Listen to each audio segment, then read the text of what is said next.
Hey, I'm someone who made this video, and that guy, his name is Playing with Memes.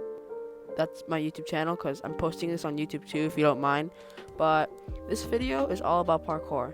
It's a subculture that a lot of people know, and it's quite a popular one too at the most. Because, one, it's really entertaining, and two, you can do pretty much whatever you can if you put your mind to it. If you're my teacher watching this, thanks for watching, and if you're one of my YouTube viewers, just know that this is a school project that I decided to do, and I'm posting it here because I just want people to know about the world of parkour.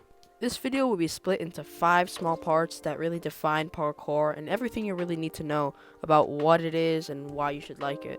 Well, you don't really have to like it, but it's still really fun to do. So the first part we're going to be talking about are the characteristics of parkour. The first thing we're going to talk about are the characteristics amongst the community of parkour.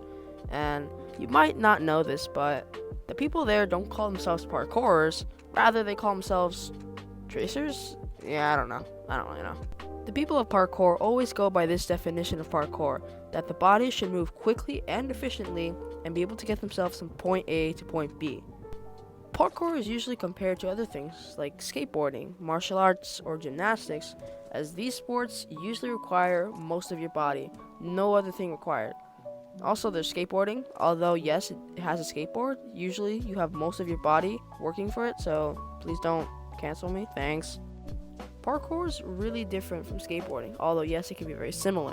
Skateboarding, obviously, you have a skateboard, but in parkour, you don't have a skateboard. The whole world is your skateboard.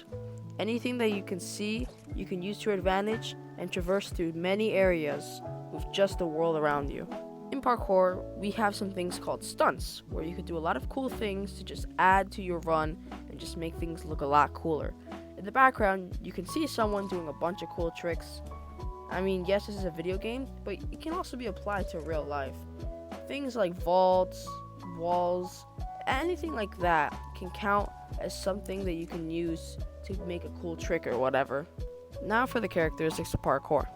You see, when someone's a beginner at parkour, they're obviously going to see parkour as really scary, because potentially you could hit yourself, you could fall, you could break something, and they could pretty much see that parkour is dangerous.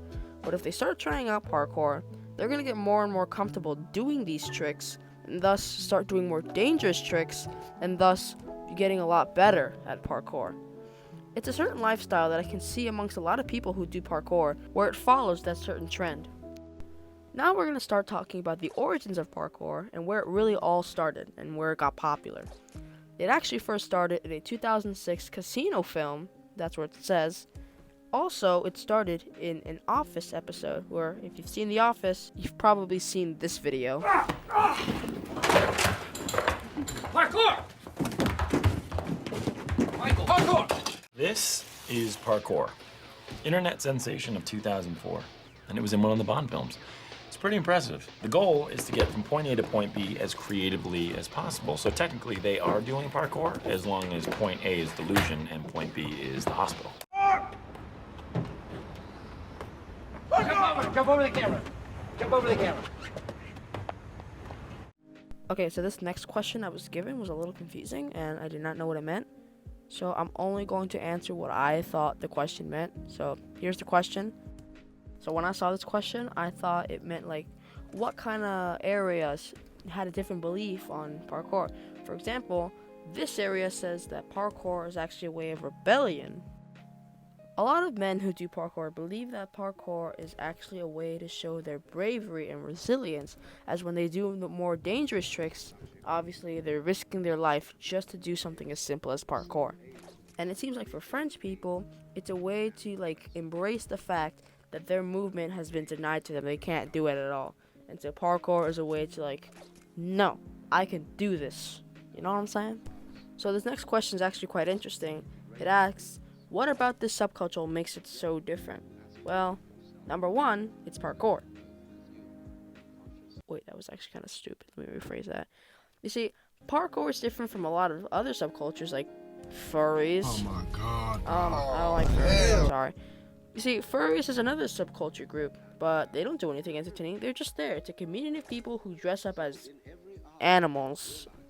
Who's in their right mind to do that? So parkour is a lot different because it unlocks new abilities that your body can potentially have, and you stress those limits out by forcing your body to do things you don't want to do. Like I mentioned before, parkour is like drawing on a canvas, and that canvas is the whole world. You can pretty much do whatever you want in this world. You could either fall, trip, break a bone for that matter. But in reality, those are only the bad things. There are the many good things that you could do with parkour. If you set your mind to something, you will 100% do it if you focus on that one thing. Wow, that guy is actually really good. And so the final question is, where can you learn more about this subculture? You could look it up online. There are a lot of websites that show a lot of things about parkour. And if you really want to, you could start trying parkour yourself. You could probably set up an obstacle course that you could do and see how fast you can do it. Parkour can be done anywhere, anytime, and no matter how old or young you are, you can do it. I believe in you. I've never done parkour before, so this is kind of like, whatchamacallit? Yeah, I'm just going to leave it off there. Thank you guys very much for watching. I hope you guys enjoyed the video. Just so you know, subscribe because I'm very close to 1,000 subscribers. And if you're my teacher watching, I'm going to leave you unnamed. And I really do appreciate that you've given me this opportunity to make this project. It was actually kind of fun to do because, well, gathering up information about parkour is really, really fun. Just want to say thanks again. And thank you guys for watching. See ya! So subculture. Oh my god, I forgot what I was gonna say. So subculture is like a way to define a group of people that like to do a group of activities. Name something that you you don't ask them. Okay. I just want to say thank you guys very much for watching, and if you haven't already, subscribe. Yeah, do that. Parkour is usually seen by a lot of men. The origin of parkour started in a 2006 casino film. Yeah. And then, if you've seen The Office, you're probably going to like this episode. Oh, I'm supposed to mention. Parkour also started during an episode of The Office. Parkour is actually Parkour is actually very similar to other activities such as skateboarding, martial arts, and gymnastics because they all allow the body to do most of the work. Skateboarding is different because you have a skateboard, but you mostly control that with your body. Oh, I'm supposed to end recording. Another subculture is furries. I'm not really a big fan of furries, but hey, you do. I mean, I don't really care.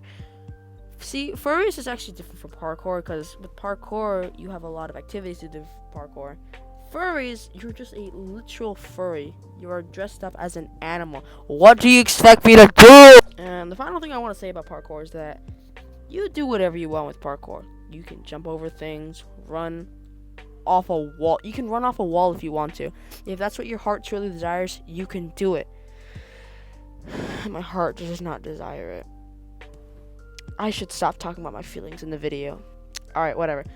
Thank you guys very much for watching. This is the actual end now. It's about to be 9 minutes. Thank you. Thank you, my teacher. Thank you, my viewers. I want to thank everybody. And I just want to make sure that you guys should like the video. Alright, bye.